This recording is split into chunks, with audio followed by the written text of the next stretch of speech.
Apa yang kita izinkan bertumbuh dalam pikiran kita akan mempengaruhi kehidupan kita. Apa yang kita izinkan bertumbuh dalam pikiran kita.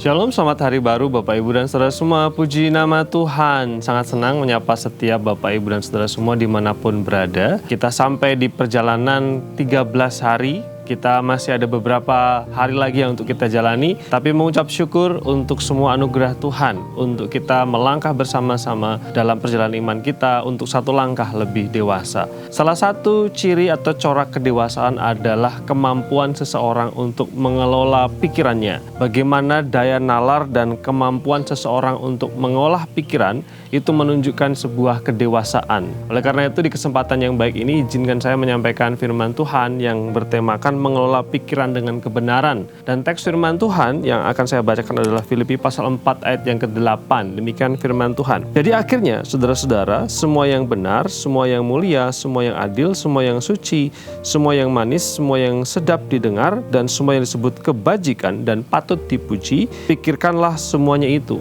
Bayangkan sebuah kebun yang lama tidak diurus, tidak dirawat, mungkin awalnya ada beberapa rumput liar yang tumbuh. Tapi lama-kelamaan rumput itu akan menguasai kebun itu dan tumbuh di mana-mana. Sama halnya dengan pikiran kita, seperti kebun itulah. Apa yang kita izinkan bertumbuh dalam pikiran kita akan mempengaruhi kehidupan kita. Bagaimana kita melihat diri kita sendiri, bagaimana kita melihat orang lain, situasi, dan bahkan bagaimana kita melihat Tuhan tergantung apa yang kita izinkan bertumbuh dalam pikiran kita. Kita memang tidak bisa mengendalikan semua pikiran kita. Kadang-kadang pikiran kita itu memikirkan hal secara spontan atau hal yang terjadi di masa lalu.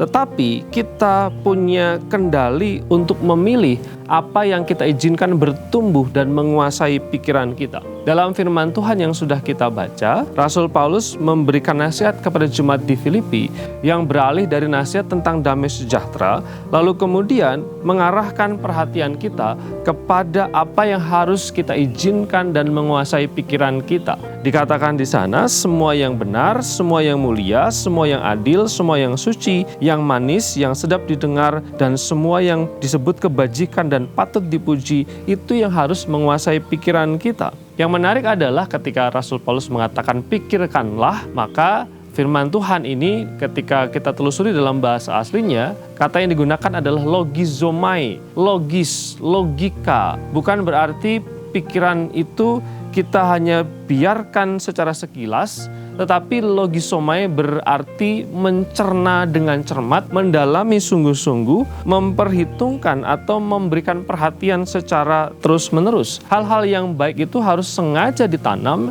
dan diberi ruang supaya menguasai dan bertumbuh dalam pikiran kita.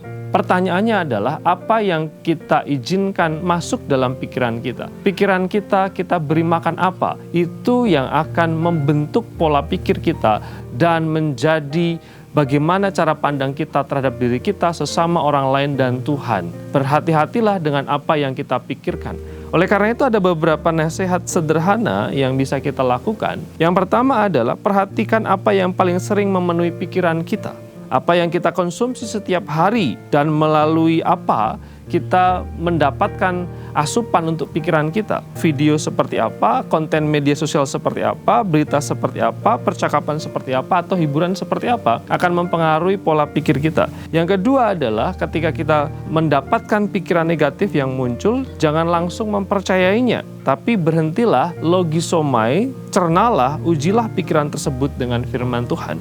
Yang ketiga, mari kita berusaha untuk menggantikan pikiran yang tidak benar dengan kebenaran, seperti yang firman Tuhan ajarkan. Lalu yang keempat adalah, mari kita biasakan merenungkan firman Tuhan. Pikirkan terus-menerus firman Tuhan, supaya kebenaran itu menguasai pikiran kita dan menghalau kebohongan serta berbagai macam hal yang tidak berkenan. Kiranya kita bisa merenungkan dua pertanyaan berikut. Yang pertama adalah, apakah berbagai pikiran yang menguasai saya adalah pikiran yang benar? Coba pikirkan ini. Kemudian, bagaimana kehendak Tuhan atas pikiran saya untuk menyikapi keadaan yang sedang saya alami? Tuhan ingin apa ketika ada pikiran-pikiran tersebut dalam pikiran kita? Kiranya firman ini menguatkan kita bersama untuk terus bertumbuh dalam Tuhan. Mari kita berdoa. Tuhan, Engkau mengetahui setiap pikiran yang ada di dalam hati kami. Tolonglah kami ya Tuhan untuk membedakan antara apa yang benar dan apa yang hanya lahir dari ketakutan, luka atau kebohongan. Perbaulilah pikiran kami melalui firman-Mu dan karya Roh Kudus, sehingga cara kami berpikir semakin mencerminkan pikiran Kristus. Amin.